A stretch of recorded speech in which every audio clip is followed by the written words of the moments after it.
So here I have the Breville Barista Touch Espresso machine. I absolutely love the touchscreen. I've owned some of the other Breville machines out there, and some of them have knobs. You got to look at the pressure gauge and make sure that the pressure is getting up to the right spot. And so this is really a foolproof espresso maker, which I love. It's just way easier. You don't have to hassle with so much stuff.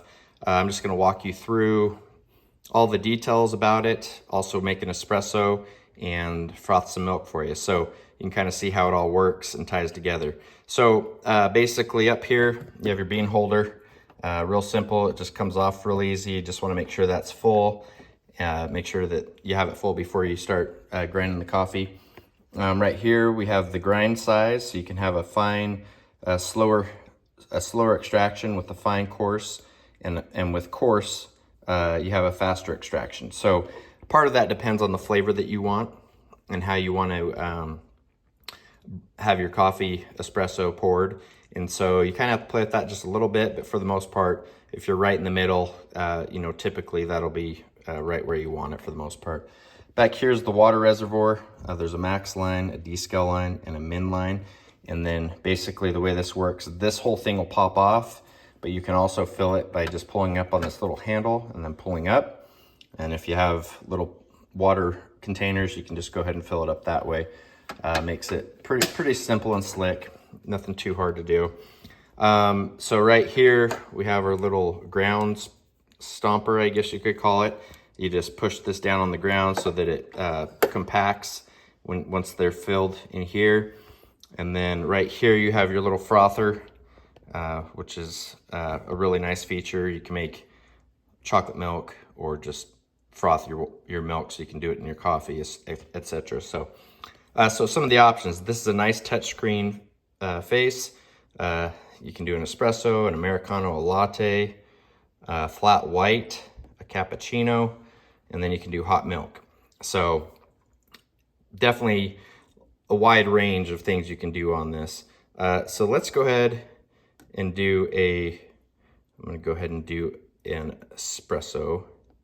So you just push espresso, and there's a couple ways you can do it. You can just hit the grind button, or you can push this handle in and it should start. And there you can see it's grinding for 13 seconds total. And so one thing to know is when it's grinding, it's gonna seem like this is getting pretty full, but you're gonna be patting it down with this. Okay, so now that that's done, you can see that this is pretty full. So what you want to do, that's how I like it, because I'm going to pound it down with this. But if you do adjust these settings over here for having a finer or a more coarse bean ground, then you're going to have different levels here depending on what you like. So just kind of food for thought. Nice thing about this is you can hit the 13 seconds. You can adjust that down or up. If you only want it to grind for 11 seconds, you can do that. Here you have the option to brew. You can do a double. You can just do hot water, and then you have the option to add milk. And so I'm going to show you how this all works. So we got the grounds done. I'm going to turn this down a little bit so you can see a little better.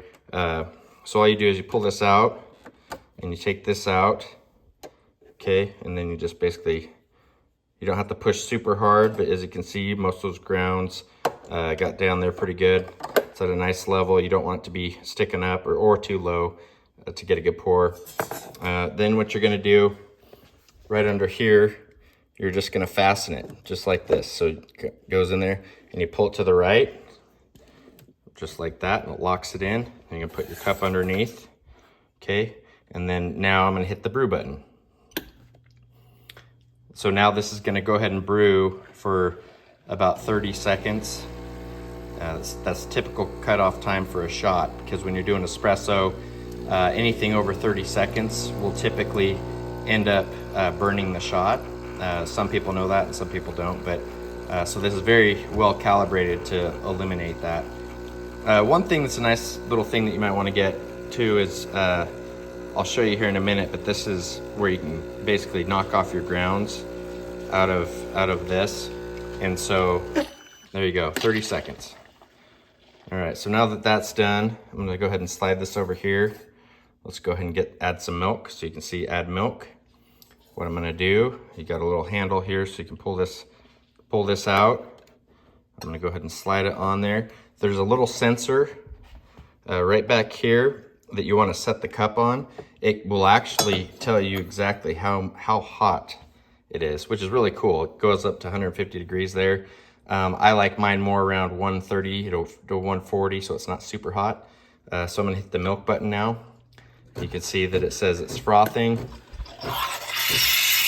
And right now it's at 105 degrees. And so you can see it's gonna go up here in just a minute. So you can kind of get an idea of, you know, how hot it is, and then you can kind of get a liking for what you like as far as temperature. And once that's done, you can just go ahead and hit that button and it'll stop the frothing. After that, what's kind of cool is once you take this off and you know you pour it in your glass, when you put this back down, the frother, it has an actual cleaning cycle that it'll just shoot some water out. So if your first time or two, it might freak you out that it's still running, but it's actually not. So now that it's at 130, I'm gonna go ahead and stop it, just so we don't have to go all the way up to 150, but it's almost there anyways. So might as well let it run. So now it's at 150, so it's gonna stop. And what you can do, real simple, you just pull out on this at the same time, get that underneath it. Now you'll see this is gonna clean it. So right there you can see you got water coming out, so it's gonna clean it, make sure it's all clean, so you don't have to worry about it. And obviously, then you're just gonna pour your cream into your coffee, into your espresso, and then enjoy it. So that's basically it. It's pretty straightforward machine. You know, I'll show you real quick how to clean this out. So for instance, when you wanna get this out of here, you just turn to the left, same way that you turned in. You can see all the coffee grounds. They're all nice and wet. And then over here, you're just gonna turn this over and just hit it just like that. And it all comes out. I usually always rinse this out, clean things up a little bit, but as a whole, that's how it works. It's a great machine. You know, if you're looking for, I mean, a turnkey espresso machine for your house, this is definitely a good way to go.